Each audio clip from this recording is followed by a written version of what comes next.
Week 5 wide receiver rankings. There's so many injuries at the running back spot that, Hayden, I think today, very important to talk about all the defensive injuries across the NFL. I mean, we speak on the offensive line ones, how those impact, offensive performance. But a lot of these wide receivers we're about to talk about are going up against third, fourth, fifth string cornerbacks. Yeah, the just injuries, of course, once we get to the bye weeks, it gets really, really bleak out there. So we're going to spend a lot of time on the wide receiver threes and stuff because there's some new names down at the bottom. And then some bigger sample sizes are in, and it's like getting too hard to ignore after 4 weeks. So this week will probably look a little bit different than previous ones. Yes. And I'm questionable to finish this episode with a fever. So we'll see if I can make it through the entire way. Obviously, since we're posting this on a Friday, Thursday Night Football has happened.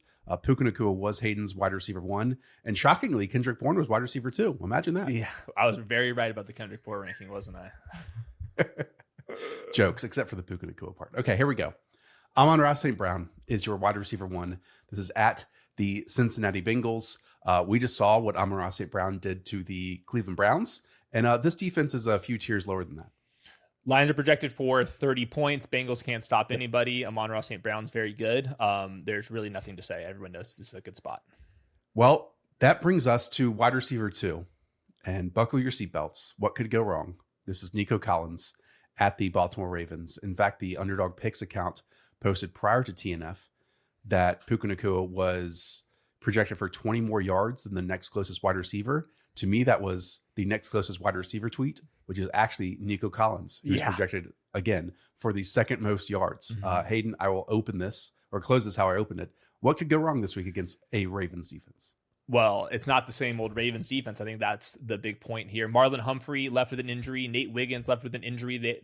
Kyle Hamilton has not practiced much this week as well. So that's like their best starters on in the secondary. Roquan Smith hasn't practiced. They got defensive tackle issues. So they're missing, like, it's not an exaggeration, half of their starting lineup for the Ravens. And they've just been getting shelled. Like, they're just getting murked by everybody. So I'm not putting that much of a knock, if at all, for matchup for Nico Collins. In fact, I think it's a good one up front. So they're projected for 73.5 receiving yards in the pick'em lobby. And I think that there's a chance that he can have a long touchdown in this one. And look, he's the wide receiver 20, so it's not as bad as, some of the top 2 round picks in terms of wide receiver performances. He has games of 12.7 and 18.4 points and a 10-pointer as well on top of it.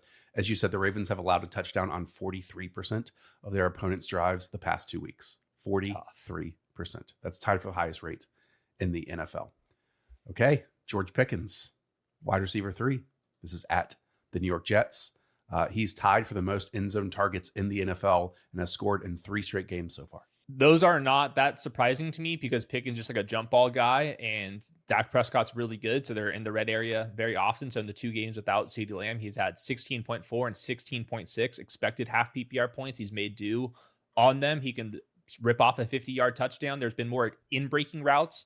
I've noticed on tape some slants and digs, just underneath crossing routes, which is good for George Pickens, who I think can be a yards after the catch threat. We've never seen that in the pros, but I think that he is capable. They just don't have anybody to get the ball to. Like, even like players like Kevontae Turpin and stuff are banged up and on the injury report too. So he's going to see some Sauce Gardner. Sauce Gardner has not been the same caliber player for the last couple of years. Still a good one. And we'll see if they shadow George Pickens because the rest of the secondary and the pass rusher, they're missing their best pass rusher right now. It's just not a good Jets team. And I just have ultimate faith in Dak Prescott. This offensive line's super banged up, so it makes me a little bit nervous, but Dak Prescott's just been so good, playing around it. And I think that the coaching staff is one of the better coaching staffs on offense in the whole league right now. Yeah, even with all those offensive line injuries, they're still projected for 25 points right now. That's up 1.5 points since this week began. Jaxon Smith-Njigba is your wide receiver 4. This is versus the Tampa Bay Buccaneers. Seattle actually leads the NFL with an 18.6 yards per completion using play action. It'll be fascinating to see Todd Bowles blitz against Sam Darnold, who's kind of been hit or miss versus that so far. But when he hits, it's like deep 11+ point gains on top of that. So this is a really fun, I think, clear defensive identity versus offensive identity of the Seahawks too. I put JSN one spot ahead of my boy George Pickens just because the Tampa Bay secondary is going through with injuries too. So they have like defensive tackle on injured reserve, but if you look at it, it's like Jameel Dean and a bunch of players in the secondary are not expected to play. So I think some downfield opportunities are going to be on the table for JSN. Sam Darnold's playing out of his mind right now. So I think it's just a good spot to like have this offense like keep cooking. Like everything seems to be playing off of each other. And I think that the Bucs secondary and their linebacker play, it just feels a little bit slow. Like I love Antoine Winfield, but everyone else just kind of feels a little bit slow. So I think that the play action success and the explosiveness, I think it's going to be there for Sam Darnold, who I think has been playing like definitely like a top 10 quarterback this season.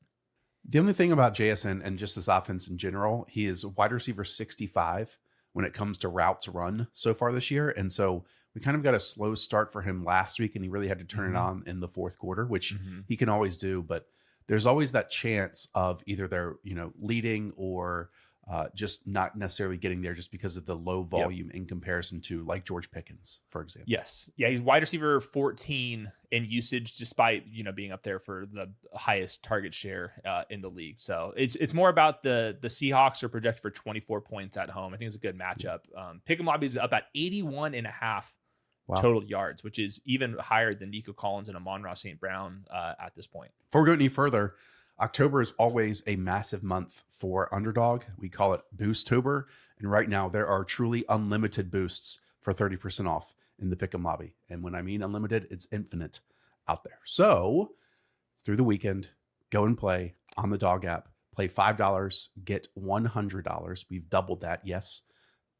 Click the link in the description down below. Go play Pick'em or Battle Royales or whatever you fancy this weekend. I'm sure Producer Weaves has been throwing the higher and lowers on the feed as we've been going through this. Okay, Justin Jefferson is next. That is wide receiver 5 for you at the Cleveland Browns. Man, this is a brutal spot for Justin Jefferson. So the fact that I haven't ranked this high is just a hat tip for how dang good he is. The Vikings situation, they don't have their center, Ryan Kelly, with concussion. His backup center is not going to play with a hamstring injury. So we're our third string center, who's like not even a good guard, and he's never played center in the NFL. And I went back even to college. He never played any snaps at center in college. So we're on the third string, never centered before. Their left guard's out and the right tackle's out against, Myles Garrett. So, and then Justin Jefferson, one-on-one is going to be up against Denzel Ward, who's one of the best man coverage corners out there. So this is a brutal situation. Carson Wentz stinks under pressure. He's going to be under pressure a lot. All that said, the one thing that you could say about Carson Wentz as a positive last week was he was relentlessly throwing the ball to Justin Jefferson over the middle, taking on some risk. He obviously missed some throws. He's going to struggle against pressure, but I'm just hoping that the ball just gets funneled to Justin Jefferson. But I hate everything about this matchup. Yeah, when I watch this Browns defense, they really force, underneath first read targets, and we'll see if Carson Wentz will oblige. Let's put it that way. The game total for this game is at like 35 and a half. Yeah, 35 and a half. Crazy. Okay. Wake up Sunday morning. Garrett Wilson is your wide receiver 6. This is against the Dallas Cowboys. He's already wide receiver 3 in overall targets so far this year with 38. That's obviously not including Thursday Night Football. And so far, this Dallas cornerback room, as you have seen, has allowed the highest fantasy points per target across the league. Yeah, Romeo Doubs had 27 fantasy points. Roma Dunze, Malik Neighbors, they had big games as well. Wan'Dale Robinson, DJ Moore, Luther Burden have also had big games. So it's just really bad in Dallas right now. So yeah, there's no floor when Justin Fields is your quarterback, but they are, throwing the ball downfield plenty and taking some shots. And Garrett Wilson looks very good. So it's fire him up. All right, let's move on. Big conversation here. Jamar Chase is your wide receiver 7. Again, this doesn't include Thursday Night Football, so this is going to be boosted a little bit higher. I'll repeat what I said last week. Jamar Chase now has only one top 10 wide receiver scoring week with Jake Browning over 8 starts.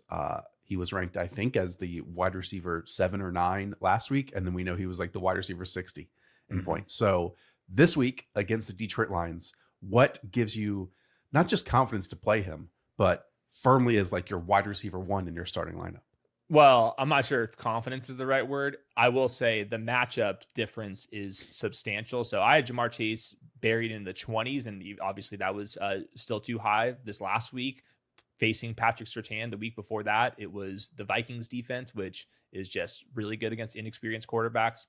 This week, it's a pass funnel Lions team that's been struggling through the air. If you're looking at just like deep targets over the middle, which is like one of my favorite stats to look at, the Steelers have been the worst. The Lions have been the second worst on those.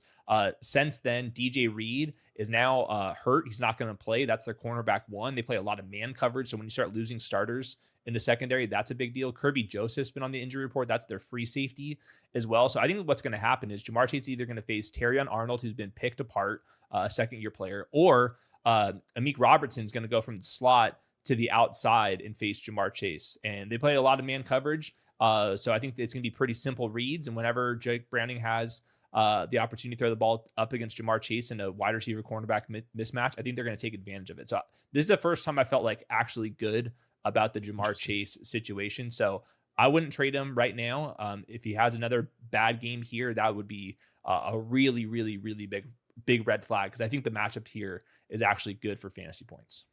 This sickness is messing with my brain. I didn't mean top 10 scoring week. I mean only one top 30 scoring week so far with Jake Browning over 8 starts. Yeah, I mean, he's been pressured on 46% of his dropbacks over the last 2 weeks. This Lions team can pressure their opponents. Yes. And in fact, I think they lead the NFL in sack rate in terms of 10.6%. So, yeah, I mean, obviously Jamar Chase can take shorter passes and create magic off of them. I think I'm just a little more skeptical than the public out there. That like this is just an environment that, I mean, he's going to have to do some crazy things, I think, to just be a top 16 scoring wide receiver. We talked about I won't go into it, huge episode with Faraz on the trade show. I basically said yes to every other name in terms of trading Jamar Chase. But, you know, how stupid can I be doubting Jamar Chase? He's just an electric talent. Okay, we'll close out this top 8 wide receivers. That is Xavier Worthy at the Jacksonville Jaguars. So I went back and I wanted a little bit bigger sample than just this year. So I took the December games and then the playoff games as well. That's about a half the season for most of these wide receivers, which I like that sample size. And if you do that, Xavier Worthy is the wide receiver 10 overall in points per game. And that's pretty substantial, because that's when Rashid Rice is not out there. I feel good about the Chiefs offense now, like I did during the playoff run. And right now they have a team total of almost 25 points against Jacksonville, who's not going to have Trayvon Walker, their number 2 edge rusher. So last week he did not play a full amount of snaps, but 31% targets per route run. I think they're going to start bringing his snap count back up after surviving this past week. And he had a ton of expected points because he also gets used in the ground game. So I feel pretty dang good about Xavier Worthy's spot this week. It's a good Jaguars defense, but I just think that the sample of Xavier Worthy without Rashid Rice is one of a top 12 fantasy asset. So let's start treating him like that. Yeah, he had gains of 37, 35, and 28 yards last week. So that is definitely needed on this Chiefs offense that prior to him returning, they were looking at Tyquan Thornton for explosive gains, and that was it. So 3 gains of 25 plus yards is huge for him and for them moving forward. And I'm excited to have, you know, his balance with Rashid Rice when that happens in, I don't know, week 7. Okay. Emeka Egbuka is your wide receiver 9. That is at the Seattle Seahawks, a Seahawks defense that is dealing with a number of injuries themselves too. Yes. Devon Witherspoon, their slot corner, Julian Love, free safety, DeMarcus Lawrence, edge rusher, all not expected to play, or at least not practicing much this week. So that softens the matchup a little bit. The 2 outside corners for Seattle, I do think that Emeka can kind of get them. We're not seeing much slot usage out of Emeka. He's just winning down the field. But that was my big point here, is looking at just where quarterbacks are throwing the ball. Baker Mayfield right now, averaging 9 targets of 15 plus air yards. Only Dak Prescott is attempting more downfield shots than Baker. A lot of those have been going to Emeka, who's looked amazing. And then last week's season high, 13.5 expected half PPR points. That's not a surprise when that's the first game without Mike Evans. So I feel pretty good about this one. Okay, huge conversation. Jaylen Waddle supposedly walks into the Dolphins wide receiver 1 role. It has not been, let's say, an easy progression to follow Jaylen Waddle's work with the Miami Dolphins, where, you know, he's top 12 in salary per year at the position. and yet goes invisible for long stretches. There's just no way he can be invisible now in this offense, right? Mm-hmm. Yeah, and there's two big data points here. Tyreek Hill left last game, and he had a team high 31% targets per route. And then back as a rookie in 2021, he averaged 6.5 receptions on 64 yards per game. That's as a rookie, and that was back without Tyreek Hill too. So I think what you're going to see is more downfield opportunities now, and a couple more schemed up opportunities, and maybe a couple more like first read targets. And I think that Jaylen Waddle is still a very good football player. He just hasn't been utilized as much recently. So I think a really good spot to like buy in to Jaylen Waddle, the talent, just as a reminder, like he's actually a very good football player. And then on top of that, the Panthers this week, so the Dolphins are projected for 23 points, which is a little bit higher than it's been at times here. Oh yeah. Oh yeah. Okay. Quentin Johnston is your wide receiver 11. If it's not broken, don't fix it. Right, Hayden? That's right. I'll take it from here. How about this? So with Quentin Johnston, he's a wide receiver 4 on wide receiver 8 usage.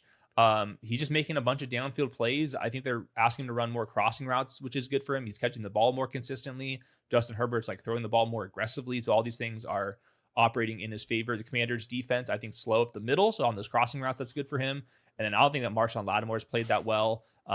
Their cornerback 2 is a rookie in Trey Amos. And then even Mike Sanderstill, their nickel, he hasn't practiced this much. Or that much this week as well. So we've seen players like Quentin Johnston have big games, like even Trey Tucker. That was against the Commanders when he posted that 8 for 145 and 3 on a bunch of vertical routes. So super high team total even without Joe Alt. He's got me crying over here. Okay, next is Tetairoa McMillan. This is your wide receiver 12 against the Miami Dolphins. I mean, it's pretty easy to say, like, if the Panthers passing offense can't do anything against this Miami Dolphins secondary, then just pack it up and go home the rest of the season. Yeah, and they might just do that. Yeah, third highest neutral pass rate, which has kind of caught me by surprise. They're passing the ball a little bit more. A lot of that's going to Tetairoa. I'm not sure how often they've been in like neutral situations all season long. Yeah, I keep the neutral situation bar like between, I think it's like 20, like you have a 20% chance to an 80% chance of winning. So that's like pretty wide for neutral. Yeah. But even then, it's how many plays are they getting off in that situation? Not many. Anyways, he's just a huge buy low. If you're looking at it, wide receiver 13 usage. I know he's good at football. Obviously, he has to overcome the quarterback play and the offensive line. But it's just a much better spot. Like, previously you get Christian Gonzalez in that pass rush versus, Miami, who's hasn't stopped pretty much anybody the entire season. And like even like their players, like their backup corners that are supposed to be starting, they're on the injury report still or on injured reserve. So like this might be like the game where you start saying like, oh, like Tetairoa McMillan like has a chance to be like the offensive rookie of the year. Hopefully. He's wide receiver 31 so far, and he's played better football than wide receiver 31 so far this season. Okay, wide receiver 44 on the year is Brian Thomas Jr., and he's here as your wide receiver 13 against the Kansas City Chiefs defense. I believe this past week was actually the second highest performance of the season at just 8.1 points. We talked about in the stats versus film that there was a lot of like outside breaking routes. They didn't ask him to, work in the traffic over the middle of the field. I'll be interested to see what the game plan is this week. Yeah, I'm losing faith for Brian Thomas to be like anywhere near where he was this last year. One spot, just the screen receptions where he had 18 of them last year. He hasn't caught his only screen target this year, which I believe was that miscommunication between him and Travis Hunter and obviously Trevor Lawrence. Just the team feels good, but sloppy. I think it'll get better throughout the season. He's going to see Trent McDuffie in this one against the Chiefs on Monday night. I do think there's a chance where the Chiefs just like start putting on some big points against Jacksonville. And then we might see Brian Thomas, get utilized underneath a little bit more. And then even with all these struggles, there will be a couple plays this season where he just wins against man coverage and it's all the way to the house. So we haven't seen that yet, but that will for sure happen this season. So I'm holding the line a little bit. He's at 58.5 receiving yards in the pick and lobby, which is about the same as everybody else in this tier. So this is about where he should be in consensus rankings. By now, I'm sure you've heard of Chubbies. They are the best elastic, stretchy shorts that you can wear for any type of situation. I just brought them down to Florida on a quick vacation prior to the NFL season, had the swim trunks, had the shorts, wore them for everything. And would you look at that, folks? For a limited time, our friends at Chubby's are giving our listeners $10 off with promo code The Show at chubbysshorts.com/The Show. And that's $10 off your order with promo code The Show, which includes the NFL collection. By the way, Chubby's now has the best NFL apparel. So if you're not a jersey person, you can then wear the shorts to support your team. So again, you can support our show and tell them we sent you, express yourself, and level up your game day wardrobe with Chubby's. Also, as I mentioned, Chubby's is the ultimate football apparel brand, so much so that they created their own fantasy football league. George Kittle, Ian Rappaport, and others have come together to assemble the Chubby's League on NFL Fantasy. Each week, the top 5 scorers will win a chance at Chubby's polos and shorts combo with their team's logo on it. The grand champion gets a chance at the ultimate fan experience, a 5-city, 5-stadium NFL game tour with a +1, while the fantasy flop faces a hilarious and unforgettable punishment only Chubby's could pull off. So head to chubbysshorts.com/the Chubby's League to learn more and have some fun. Get ready for the most outrageous fantasy football season of your life. So if you're losing a little bit of faith in Brian Thomas Jr., how would you categorize your feelings on Ladd McConkey, who is wide receiver 14 this week, despite being wide receiver 56 last week after a 1.6 point outing? So to recap Ladd McConkey's season, I think that he's dropping some passes and not winning in contested situations like he did the previous season. He's playing a little bit more outside, which I think he's capable of, but he's running fewer downfield routes. So he's more of like the underneath crossing route, slant route player in the offense. And typically those type of players get like huge yards after the catch spots. We have not seen that from Ladd McConkey, who I think is still like one of the best yards after the catch weapons in the league. So I think we're going to start seeing that eventually. But Keenan Allen and Quentin Johnston are like real pieces of the offense. So I'm losing faith in Ladd McConkey, obviously being worth a top 25 pick, but I'm not writing him off, especially in the slot where he's mostly played this season. That's where Mike Sanderstill, also a second rounder in the same draft class, is supposed to see him. He has not practiced yet. So we might see a backup Commander's slot corner, and their outside corners haven't even been very good this year. And if maybe we see Bobby Wagner, chasing Ladd McConkey for about 4 steps before he gives in on that foot race as well. So it's a good spot for Ladd McConkey this week. If these guys finish outside of the top 30 wide receivers this year, do you think that will shift the second year breakout narrative of we have to take these guys in round 2? Maybe a little bit, but I mean, typically that cohort just goes off. So, right. And yeah, I mean, I guess like the difference would be for Brian Thomas, new offense with like some level of uncertainty around it. And then with Ladd McConkey, just more target share competition. So I think there's a long way to go, obviously. Yeah. And these guys, I know these guys are very good at football. So. I agree. Jakobi Meyers is wide receiver 15. This is at the Indianapolis Colts. 3 targets in his direction last week that were down the field were intercepted. That can totally change the outcome and, the points that a player accumulates, and his went in the opposite direction to the other team. The spreadsheets loved each one of those downfield interception targets. The matchup is really good for Jakobi Meyers in this one. Xavier Howard's just straight up, retired in the middle of the season. That's how things were going. So what does that mean for his backup? Probably nothing great.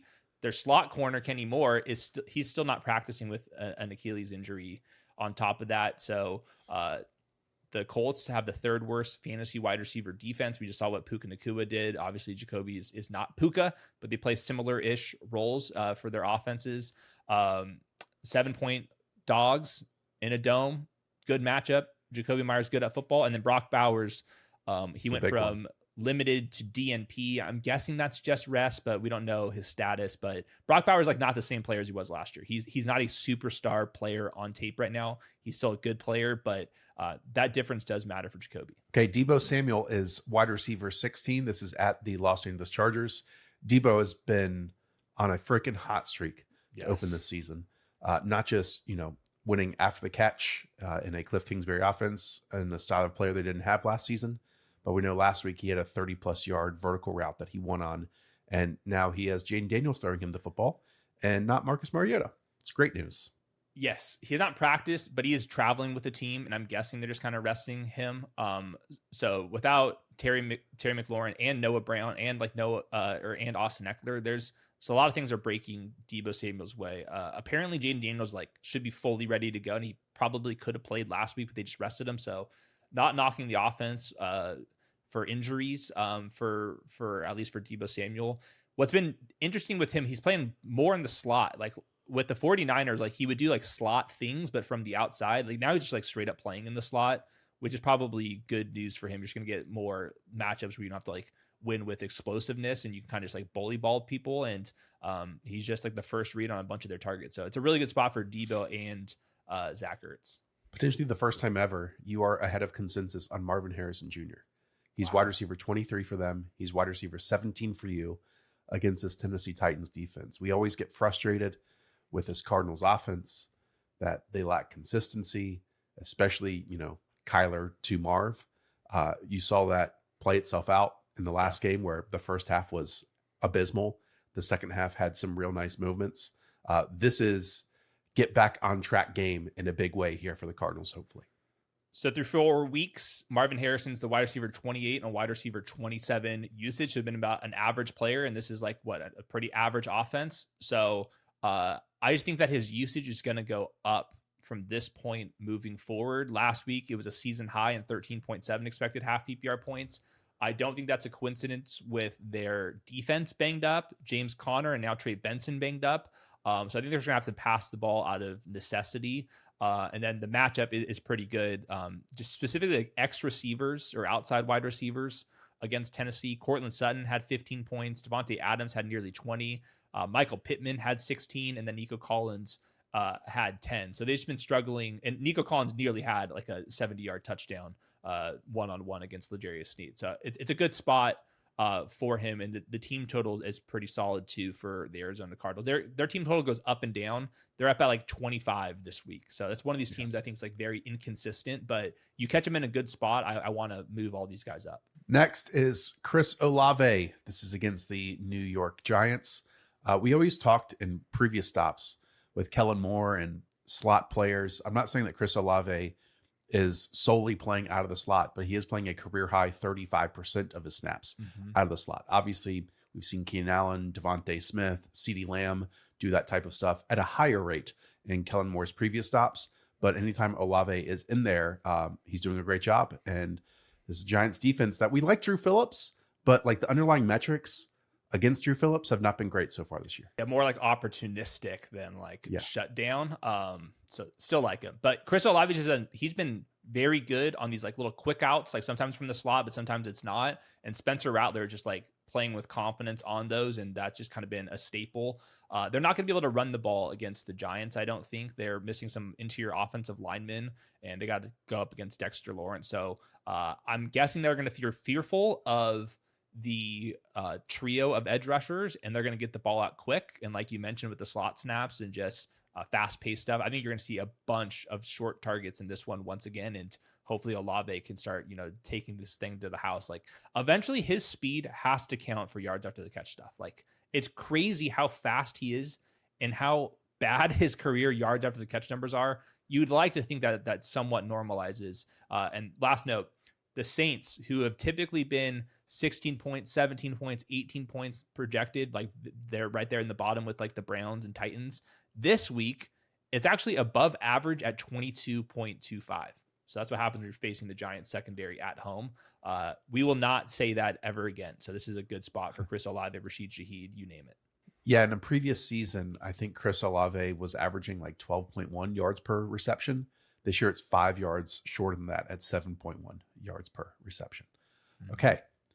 Keenan Allen is next. Anything you want to add about the old man in LA who is doing the damn thing in terms of zone coverage? Just at large, though, I understand that like they are playing this way. They are leaning into throwing the football. It's also, we all have eyeballs. Justin Herbert is getting annihilated on a bunch of these. With like these offensive line injuries just mounting up, do you think at all Greg Roman might say, hey, maybe we need to reset and rein this back in just a little bit? Or is this just who they are this year? Well, they're probably not going to be able to run the ball well behind the offensive line too. So they don't have a good solution here. Like someone's getting hit. Like Omari Hampton's either getting hit behind the line of scrimmage or Justin Herbert's getting hit as he's releasing the ball for a first down because he's been so good. So I don't know. You know, last week after Joe Alt left, they passed the ball even more. Right. So I hear you. I'm nervous about the situation, just not this week. The Commanders defense, I just don't think is very good. So the only reason why I have the rankings in this order is Keenan Allen is least likely to have a 50-yard touchdown and all like the crazy explosiveness numbers where I think the first two guys can get that. And then Quentin Johnston just winning down the field and in the red area. So I rank him the highest. But Keenan Allen's been really good. Wide receiver 16 and wide receiver 11 usage this year. Courtland Sutton is next. This is at the Philadelphia Eagles. Sutton has actually the same number of targets as Troy Franklin through 4 games this season. Courtland Sutton also has a decent chance of lining up against Quinyon Mitchell this week. That's not great. We want him always lining up against the other guy because the other guy is the one who gets burned on a weekly basis, whoever the other guy is on any given week. Yeah, it might be me and you, even though you are sick. Nope, not me. Nope. I'm going to be in bed immediately after this, and I'm not moving. I hear you. With Courtland Sutton, he's another one of these wide receivers where I want to like move him up 12 spots, move him down 12 spots, depending on the matchup, because that's the reality that we're living in with Bo Nix. Courtland Sutton as the X receiver is like, he's utilizing his same exact way every single game. Post routes, go routes, dig routes, red zone stuff. If the Broncos are either not going to have enough time to throw those, or if they have a legit outside corner that can stay in his hip pocket and actually play the ball at the catch point, which I think that's what Quinton Mitchell's like been very good at, is like staying very physical all the way through the catch point. And if they're not going to be the red area just because the team total is way lower, then I think that you deserve to knock Courtland Sutton down. So like last week, they were top 5 in projected points. This week, they're bottom 5 in projected points. Like that's just where we're at with this Bo Nix offense. So still like very capable of 50 yards and a touchdown. It's just like the odds of that this week is lower than it has been when I've ranked him as like even a top 12 fantasy wide receiver. Okay, Stefon Diggs. Some might call it a revenge game at the Buffalo Bills. Definitely revenge game. Underdog reintroduced ladders this week. Diggs is one of my favorite ladders plays of the week because, the numbers will just say that he played 61% of snaps, but that's because he only played 1 snap in the fourth quarter because they were up 40-7. Yep. He looked awesome last week too, finding soft spots in zone, winning versus man coverage, doing all of it. And, Hayden, I think it's very understandable if coming off this ACL injury, like we all expected Stefon Diggs to immediately come in and play 80% of snaps in this passing offense. If you're coming off a serious knee injury, why not ramp up for the first, 3 weeks? And then in week 4, that's when you kind of get unleashed to a bit. Yeah. And, Diggs against Buffalo, I would assume Stefon Diggs is the type of man who holds a grudge. Let's put it that way. Yeah, he might have been signed with, New England for this. So I see it the same way. Through 3 quarters last week, 90% route participation, season high 12.1 expected points, which would have even been higher if that game was closer. So I don't think that you go back from that. I think you stick with what's working. He's the only guy in the past game that could win, downfield and against man coverage consistently.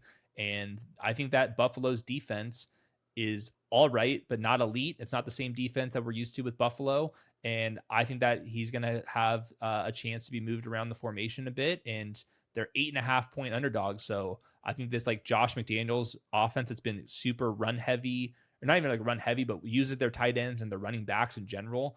I think there's going to be like, well, we have to get our wide receivers going. So I think he's a good trade candidate. I like the ladders call out as well.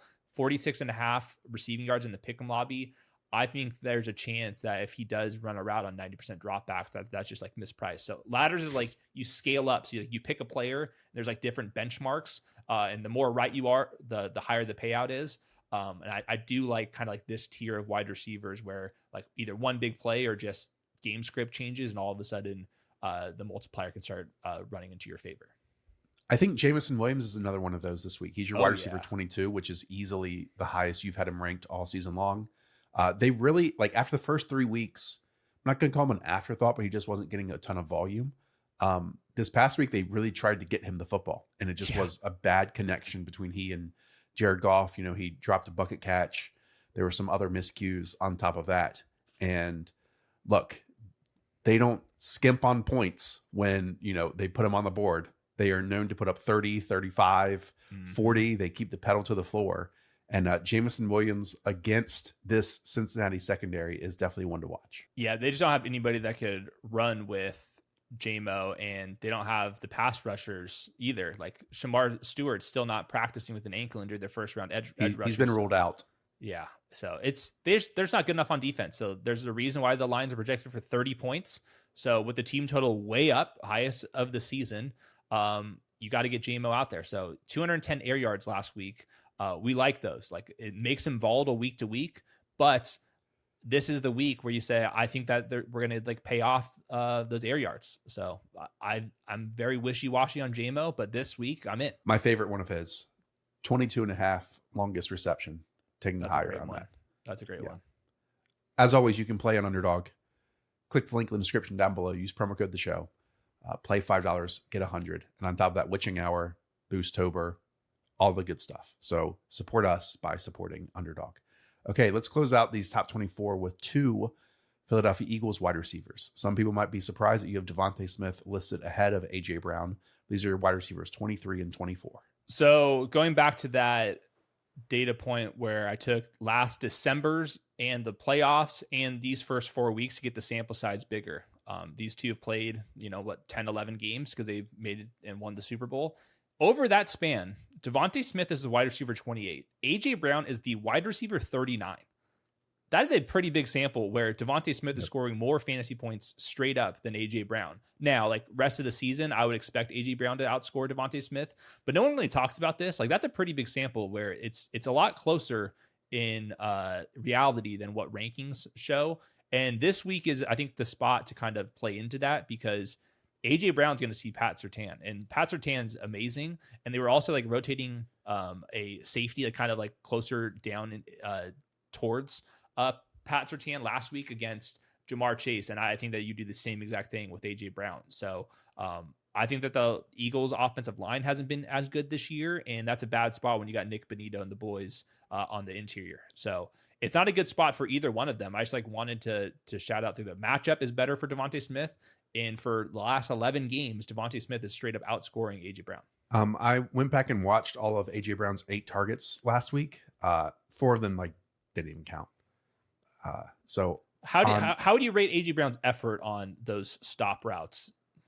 Yeah, there was one that he was sat versus zone, and then Hurts took a beat, and then 2 defenders just closed on it before he even got to his hands. Yeah. There's other ones he's not necessarily being explosive. I don't know, animated in his movements. Yes. But then also he had 2 vertical routes that the ball landed outside of the white track mark along the sideline. He had no chance of them. Right. So, and again, this team didn't complete a pass in the second half of last week. The other part of this, Denver, and as they should with Patrick Surtain and whoever else they have, Riley Moss, played man coverage on 40% of the time, which is 3rd in the league. We know in his past, A.J. Brown does his best work, has just ludicrous yards per route run versus man coverage.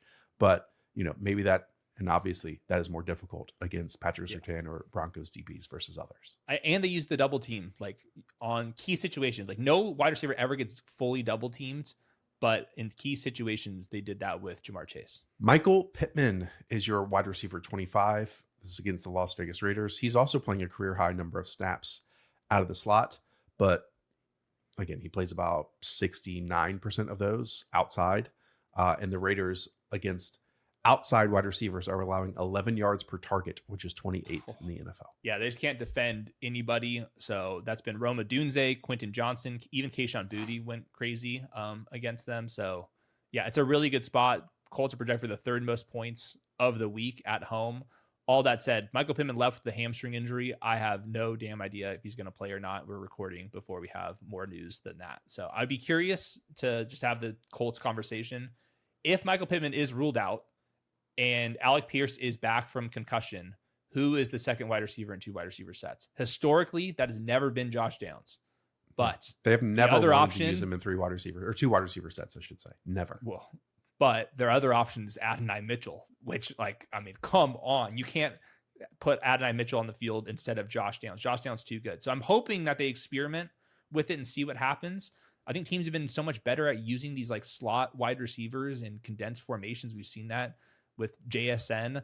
Like, let's experiment with that. So I don't know what's going to happen if Michael Pittman's going to play or not, but that's going to be something I'm going to be monitoring for and looking for before Sunday's game kicks off, because it's a super valuable role. Whoever's going to be out there in 2 wide receiver sets with the Colts offense looking good, and they're projected for so many points. I mean, this happened last year in week 10. Michael Pittman didn't play. Alec Pierce played 86% of snaps, Adonai Mitchell 94%, and Josh Downs 69% of snaps. But since then, Adonai Mitchell has lost his mind multiple times again. Yeah, he also made a big catch down the field, before God. all that. This is insane. So, I'm just saying, they have never shown a willingness to play Josh Downs in 2 wide receiver sets. They also did not comment if Adonai Mitchell is going to be active for this game. That's true. Okay, Wan'Dale Robinson, anything you want to add here to the Giants' highest ranked wide receiver on your list this week against the New Orleans Saints? Super small sample, but 31% targets per route without Malik Neighbors. He just makes more sense as the underneath RPO target. We'll see how much like normal drop back game the Giants want to use this week, and if Jackson Dart is ready for that.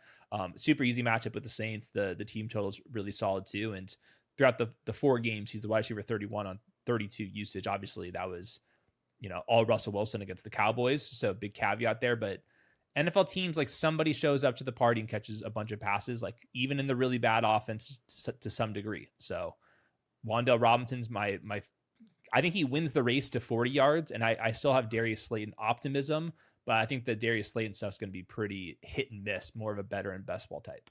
Rashid Shaheed is your wide receiver 27. He's wide receiver 39 in consensus rankings.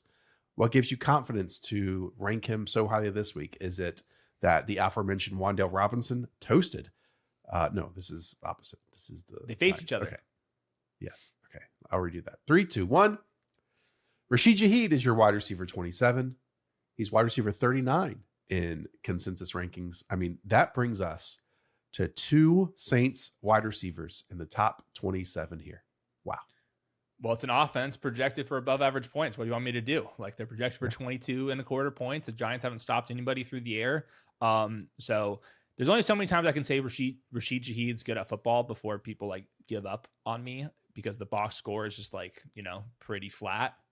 But this is a week where I think we can kind of cash some of those ball tickets. So Rashid Shaheed's at least 8.7 expected half PPR points in all 4 games. He's the wide receiver 33 in usage.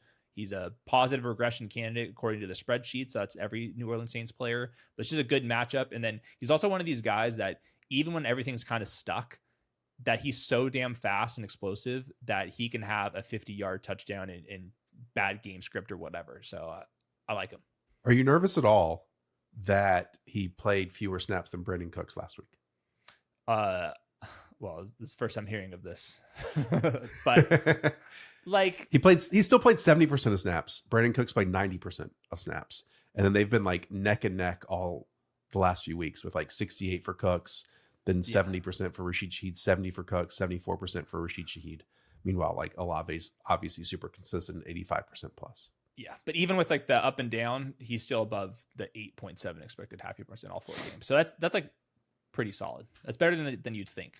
Okay, Jerry Jeudy with Dylan Gabriel as his quarterback. Is he going to be able to cash the checks that people who drafted Jerry Jeudy hoping that they got the Jameis Winston Jerry Jeudy here? I mean, truly, how much does he benefit from a quarterback change from Flacco to Dylan Gabriel? I think it's probably pretty good for Jerry Jeudy. I mean, Flacco stunk. Let's just be honest about that. That was pathetic. So Dylan Gabriel is somebody that wasn't drafted high because his ceiling is so low, but I think he's a better quarterback than most third rounders. Like, most third round quarterbacks are just like super boom bust, and most of them just straight up bust, and they can't even pick up a first down. I think that Dylan Gabriel is just going to be better than that tier. So we'll see. So like Kevin Stefanski a lot. No Cedric Tillman means that it's probably going to be Isaiah Bond in 2 wide receiver sets, and he's, a late to the party rookie. So yeah, I think they're going to try to pass the ball a little bit more with Dylan Gabriel than what they were doing with Joe Flacco. So we'll see. I don't feel a lot of confidence, but at least season high in usage this last week for him. Just to update the Michael Pittman and Colts wide receiver stuff, Alec Pierce has been ruled out for week 5. So you are going to see Adonai Mitchell play football again. Well, I would assume. We'll see. We'll see. On the Brown stuff, real quick. DK Metcalf is the only wide receiver to reach 70 yards against Minnesota, and we know he did that mainly on his 80-yard scamper and run. So they've been quite good at limiting yards to wide receivers so far this season, this Vikings defense. Yeah. We're at the tier, though, where these guys are all projected for 40 yards. So, like, right. I'm not even hunting for 70 yards. Like, give me the guy that's going to get 48. Okay, you are way, way below consensus on Zay Flowers. Wide receiver 19 in consensus rankings. He's wide receiver 29 for you with Cooper Rush as his quarterback against the Houston Texans. So since that last December sample in the first 4 weeks of this, he is the wide receiver 40 in points. So first of all, I'm showing more respect than where he's been performing for us on average. He gets Derek Stingley whenever he's going to be split out wide in this one. And no Lamar Jackson means the Ravens are projected for it's like 19.5 points.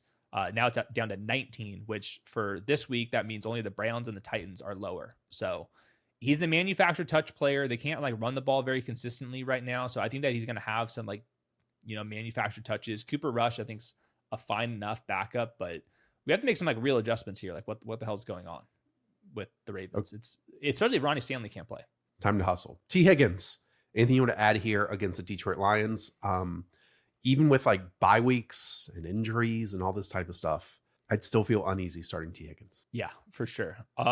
The split right now that I'm looking at is when Joe Burrow's his quarterback, T. Higgins has a 23% targets per route. And then with Jake Browning, that's at 16.3 targets per route. That 7% difference there is very, very big. And I think the reason is Jake Browning is like not willing to pull the trigger, where Joe Burrow would be, especially down the field where Teagan's just running like more difficult routes in general. And like the timing has to be perfect or otherwise the safety is going to get there in time. So I think that kind of explains the difference there. And the T. Higgins numbers like with Jake Browning, he's had a couple of big games. Those were like unsustainable, like yards after the catch, free plays. I went back and looked at those. Like those were not like sticky stuff. So I think a bigger adjustment for T. Higgins makes more sense than with Jamar Chase. All that said, the same thing applies. The matchup is significantly easier for T. Higgins this week than it was against the Vikings and Broncos. You talked about them rolling coverage to Jamar Chase last week. When that did happen, it felt like they tried to take the one-on-one T. Higgins and he just didn't come down with the contested targets. So that's going to be pivotal here in order to be successful. Chris Godwin did not come down with basically any targets last week. He was kind of playing the same way that Chris Godwin always plays. It was just his hands are rusty, I felt. Yeah. And now he's playing the Seattle Seahawks. Yeah, maybe a slight step slower and then just not catching the ball. Tough matchup, but no Devin Witherspoon in the slot is going to open things up. No Julian Love, no DeMarcus Lawrence. So maybe not as difficult of a matchup. That said, you're still going into Seattle and they don't have their right side of the offensive line. So only projected for 20.5 points. I think he's all right. Elic Ayomanor is here. Top 32 wide receiver this week. Is this in part due to Calvin Ridley being banged up? Definitely so. So he hasn't practiced as of this recording. I don't know if he's going to play. It's not like any of this has been good. Elic Ayomanor has like made a couple of nice catches. And he's definitely very physical. And the Cardinals defense right now is dealing with a bunch of injuries in the secondary. So it's a good spot for him. All that said, Titans project for 17 points. So we can only get our hopes up so much, I think. Khalil Shakir, can he break one of the screen targets and take it to the house? This is against the New England Patriots and their defense, who did get Christian Gonzalez back from injury last week. Yeah, I think that might actually even be a good thing for Khalil Shakir because that means, the slot matchup is even more kind of stands out on paper. He's the wide receiver 58 in usage this season, only has 17% target share. And then the red zone, they run the ball so much. So he needs that explosive play. He's capable of doing that. He's a good player. It's a great offense. But we have to, kind of pick our spots. Like he's going to have one of those crazy touchdowns and then he's going to go silent for a couple weeks. And we'll see if the Patriots can kind of like make this thing close. I think it's going to be a good game. Jordan Addison returned from his suspension last week. This is against the Cleveland Browns. He was on the field immediately for 98% of dropbacks. Again, We talked about Justin Jefferson as a top 5 wide receiver for you. Jordan Addison lives and dies by the big plays. We'll see if that can happen here against the Browns. Yeah, hopefully, a defender just falls over and he can walk for, 80 yards like he did last week. All the snaps, the game script broke his way. The coverage bust broke his way. He was at a 17% target share, which is not what you're looking for, especially if the game's not going to be like a crazy shootout like it was this last week. So I think all those pressure numbers that we're talking about with Carson Wentz, with all the backups and third string centers and all that stuff, I think it works against Jordan Addison because he's more of the post route, go ball guy, corner route. I'm not sure. I wouldn't try to be dialing up post routes when Myles Garrett's going up against, backup right tackle. That's not for me. Okay. I'm just going to throw these names up here. And Hollywood Brown, Trey Tucker, Keon Coleman, Troy Franklin, and then Darius Slayton closes things out as wide receiver 39. Any specifics you want to say about any of these names? Is there anyone that stands out as interesting to you? Well, Trey Tucker is on this roller coaster of yards. He went from 54 to 12 yards, then 145, then to 13 yards. So look, I once worked in an office surrounded by people who would really buy into he didn't do it last week, so he's going to do it this week stuff, So I just wanted to put that out there. Yeah. So you're saying every other week type of play. Correct. Yeah, everyone has their conspiracy theories. Here's mine. They're 7-point dogs to the Colts defense who had their cornerback retire. And he still ran around 100% of the dropbacks. So, and then he also caught a screen last week. So there's your conspiracy. What if, he catches the go ball this week? There it is. All right. Thank you everyone for tuning in. Sorry about my behavior. I'll try to feel better on Sunday. That does it. Hayden will have quarterback and tight end rankings on Saturday for you. And you will find me in bed. Thank you to Mosho. Thank you to Weaves. Thank you to Hayden. And thank you to all of you for playing on Underdog and subscribing to the channel. We'll talk to y'all soon. See ya.